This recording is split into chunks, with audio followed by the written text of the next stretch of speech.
It took a while to find the right words to begin this video with, but I think we found them. They are the words of Phil Spencer, and I'm just going to say them straight. We have more players, games, and gaming hours than ever before.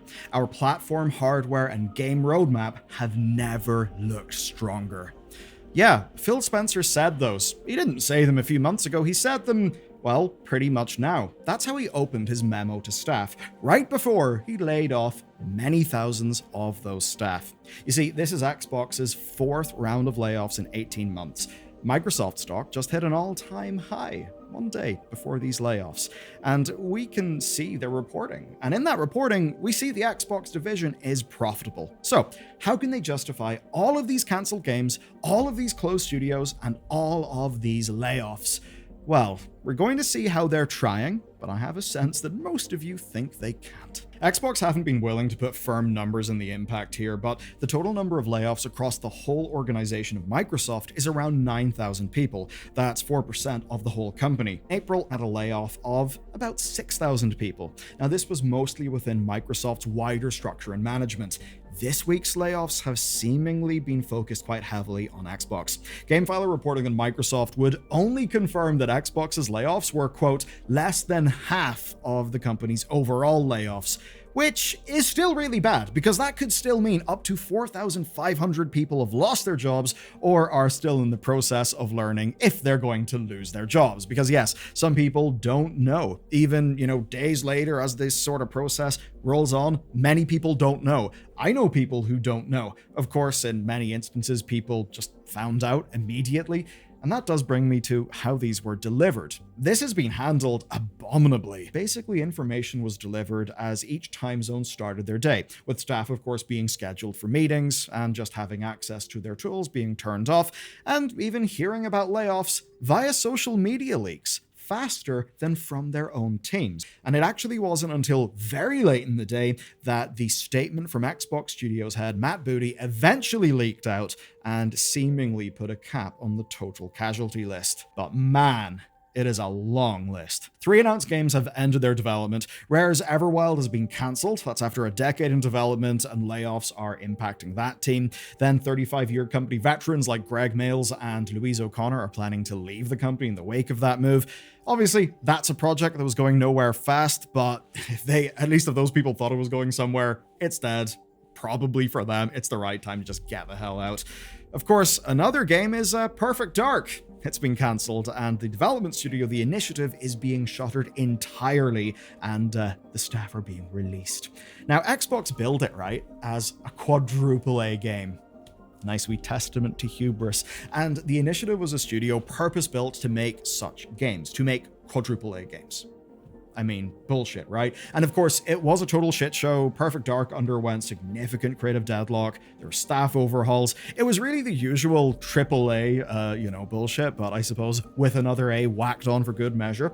But we still did see this demo. It was, not really a vertical slice of the game. Bits were staged, but obviously that is a thing with demos, but that's it. It's dead. And this tweet from Xbox really does not age well. This cancellation also has an impact on another group, and that's co-developer Crystal Dynamics, because they've obviously just lost a humongous contract. Now, you may remember they're also now owned by the Embracer Group, and as you know from the news cycle, Embracer are very willing to make deep cuts when they need to. Next, Blizzard Entertainment. Warcraft Rumble is ending content development, and man, that thing was in development for a long-ass time. It obviously wasn't really going anywhere, and with that and other layoffs, it's basically hitting up to 100 staff at Blizzard. Though, I am a little bit wanting to put an asterisk on that. At least from what I've been able to observe, there are some functions that would have been Blizzard traditionally that then sort of moved into like a shared pool with Activision. So it could be that there are many more than just 100 people who work in and around Blizzard stuff that would be impacted by a layoff like this. Now, of course, there's also the topic of games we're never going to see, but we also didn't really hear about. That's because unannounced things have been cancelled. ZeniMax Online Studios were working on Blackbird. Blackbird was a new MMO. It was in development for nearly 8 years. Now it's gone. And with that being cancelled, ZeniMax president Matt Ferrer has announced that he is leaving the company. Because obviously, look at what happened. Then there's a new shooter from the Romeros. Yeah, as in like John Romero of Doom fame. So they were making that game down in Galway under Bethesda, but it's actually had its funding pulled. So this is quite literally a thing where this is an external company, not one owned by Microsoft, who were in development. They had a publishing deal. That deal has now been cancelled. And the Romeros say that they will not be the only project like this. So we know about these layoffs, but there's almost certainly going to be many more layoffs from companies who are impacted by the ripple effects of all of these cancellations. Now then, of course, there are wider Xbox losses to contend with as well. Windows Central reporting that the core hardware teams have largely avoided the cuts, but then The Verge is reporting that the quality team at the user research division has been halved. Because, you know, quality, optional, I suppose. And also, the head of family and child safety is also leaving. So that's, you know, nice, cheery stuff. I suppose they can replace that with an AI. It'll be fine. Then marketing and community support layoffs have been reported on World of Warcraft, on ZeniMax, Bethesda stuff, and of course, there's many more layoffs that will not be reported as full layoffs because they were like with contractors whose work won't be renewed. And this stuff really does blow. Even an example in, say, World of Warcraft, one of the things that their social media team did over the last few years is basically work out how to connect with the people, like make memes, stuff, you know, on social content that actually kind of ingratiated themselves to the community. It's a sort of thing that, you know, only the internal team could actually do. But now we found out it's all just going to be outsourced, so I'm sure it'll just be sauceless slop. Lovely. But it's not the end. Developer layoffs hit Undead Labs, the Overwatch team, and King, who have lost 200 people. And then there's Call of Duty. Even COD wasn't safe here. So High Moon, Sledgehammer, and Raven have all taken hits, which I've got to say is absolutely wild because they've appeared to be the studios who have been thrown into awful development situations of basically, hey, we need a yearly COD. It's basically a bit screwed. Please go fix it so we get something. That even those teams are being hit on, I mean, COD, like one of the largest like franchises or properties on Earth. Kind of crazy. Next then, Turn 10, who are the creators of Forza Motorsports. Well, they're not having a nice time. Now, they've had 2 decades of specialized experience on racing games, and now they've been halved. Yes, halved. 70 people, half the studio are gone. And to season that wound with some lovely salt and vinegar, well, it's kind of their fault, because Forza Motorsports turned into a live service, so I guess there's no need for sequels, so I guess, you know, we'll just throw all of that talent into the bin. Lovely. Of course, there's the other Forza stuff, Horizons, which comes from another studio called Playground. So, you might be wondering, why did all of this have to happen? Especially because, as Phil Spencer said, Xbox is in the best position that it's been in flippin' decades. Revenue, right? Revenue has spiked. It spiked on a quarterly level, it spiked on an annual level in the last few years. There's been regulatory changes that have been so in their favor that basically mean they've just unlocked the mobile store that they've been trying to build. Just big for their business. They've done this whole shift, you know, that we've all seen to them being a third-party publisher. They're basically selling probably more games on PlayStation than Xbox now. The Switch stuff has also gone well. They've got constant bestsellers for old ports. They're publishing games on a near monthly basis. So with all of that, how can a company that's like boasting about all this success need to cut this deeply? The answer is simple. They didn't need to. They chose to. To understand all this, there's a very telling line in Phil Spencer's email to staff: follow Microsoft's lead. So it's basically Spencer framing it as part of Microsoft's overall reduction in management roles. Of course, the thing is, we've seen far more regular staff than managers get fired this week. And like, Xbox can come up with whatever business strategy they'd like to run their business. They can pivot to Game Pass, they can give up exclusivity, they can stick an Xbox logo on any bit of hardware that can possibly stream a game. But, you know, if Microsoft's AI business can have 22% growth of $4.5 billion last quarter, well, then Xbox needs to improve its own $270 million and 5% growth. It's not enough to just make the line go up. You've got to do better. And of course, a lot of people would say, yes, but look, whenever there's M&A, mergers and acquisitions activity, there will be duplicated roles across a company. Here's the thing. Removing that duplication can, in a very reductive sense, be good for that company, can be more efficient. Obviously, a lot of mission-specific skills will be lost, but it's actually far more inefficient. It's very bad for us, the customer. That's because those duplicated roles used to be competing against each other, which, makes the market better for us as consumers. That's why, broadly, a lot of this M&A activity has been very, very bad. Now, Phil Spencer has certainly wanted to set up this whole narrative. That's because in Summer Games Fest, he was laying the groundwork. He talked about how, quote, "We're accountable to Microsoft for running a good business, a healthy business that continues to grow at both top line and bottom line," before then going on to talk about trade-offs where some things would not be invested in anymore. A fun statement, a bit of a sandwich, right? It's the meat, where, one bit of bread was the April cuts, and the new bit of bread in this horrible sandwich is the July cuts that just happened.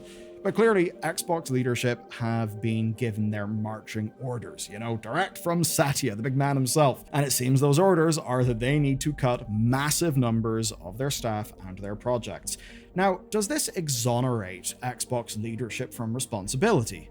No, it obviously doesn't. Being the central cog in a machine that's grinding up people in creative projects and, failing to serve customers, that, being a cog doesn't absolve you just because you didn't pull the lever. And that's especially because it's Xbox's own leadership decisions that seem to be responsible for a lot of the wreckage we've seen over the last few days. If you look at the cancelled projects, each of them have been in development for far beyond what the regular scope of a game should be.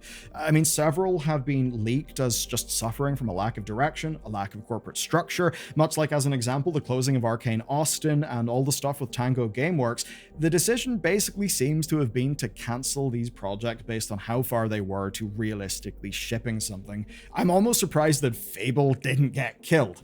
And look, much like, say, with Arcane Austin's Redfall, which, was a bit of a lol cow of its time, these problems stemmed from the era where Xbox just didn't get involved with their studios, right? They just let their studios struggle on without support as projects stagnated.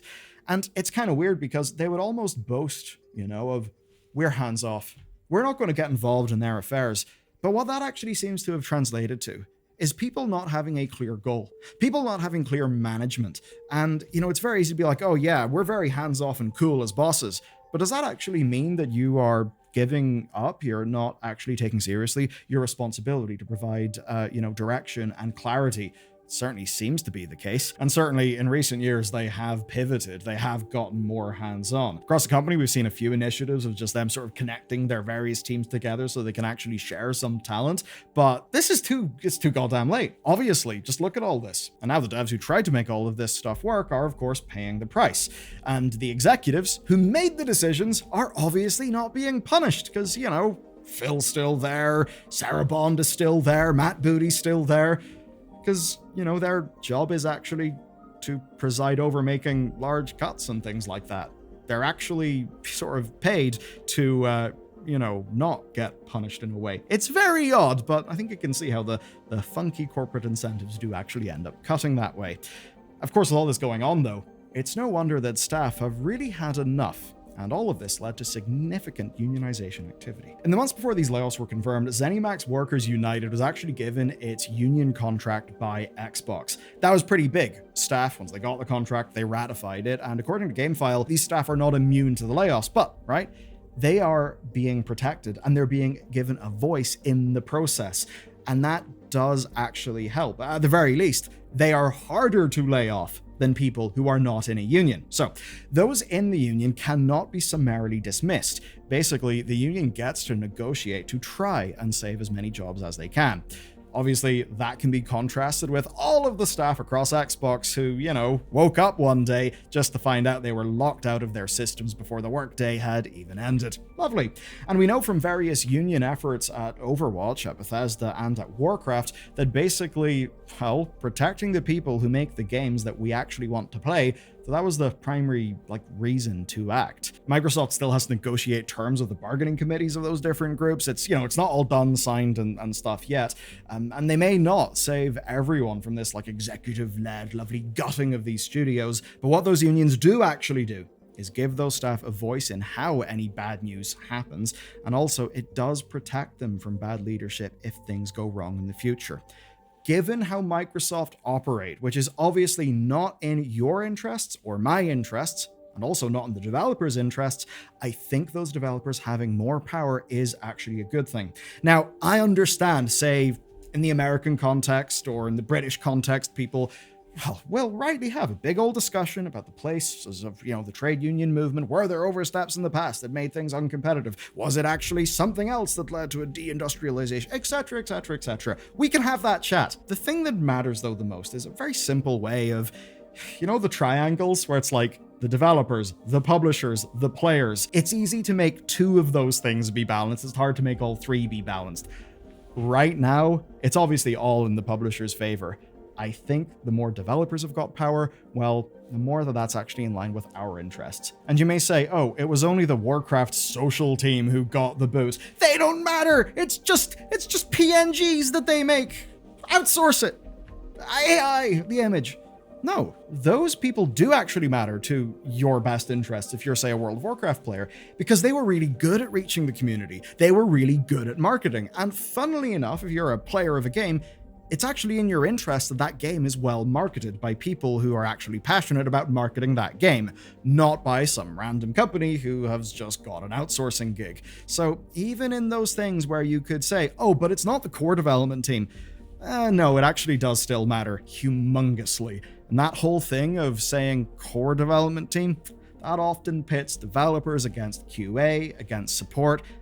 And the reality is, it takes a hell of a lot of people to pull off a game right. And if all you have is game developers, then congratulations. You probably won't have that many sales, because you do need customer support, QA, marketing, and all those things to make a game happen. The future then. 2026 marks Xbox's 25th anniversary, and at the last showcase, Big Phil Spencer promised a big celebration event. He teased the return of Gears, of Forza, wonder how that'll happen, of Fable, of Halo. And in his memo to staff during these layoffs, the studio head Matt Booty promised that the company had more than 40 projects in development. But in this environment, where your game can have a gameplay demo at the Xbox showcase in 2024 and then just be cancelled a year later, why would developers trust that Microsoft will give them security? Why would players believe anything that they don't have in their hands? And that's the thing. If you're always short-term optimizing, for the quarter, maybe you'll lose sight of the big picture. Maybe you'll just see the numbers as numbers, and you won't realize that those numbers are a result of a relationship that you cultivate with your customers. Because if you catch a customer, what's their lifetime value? I've been playing World of Warcraft for a very long time. My lifetime value's in the thousands. If you lose me, how many companies would kill to have customer lifetime values that are that high? And that is the sort of just not understanding the big picture and just playing the short-term game that is really going to damage this industry. And more, it's not that I advocate people check out indie games because I just have a hatred for things with a big budget and a lot of glitz and glam. No, absolutely not. I love the big budget stuff too. It's just quite simply the point.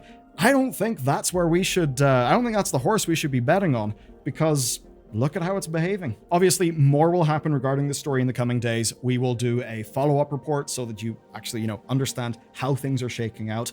But until then, check out this video next.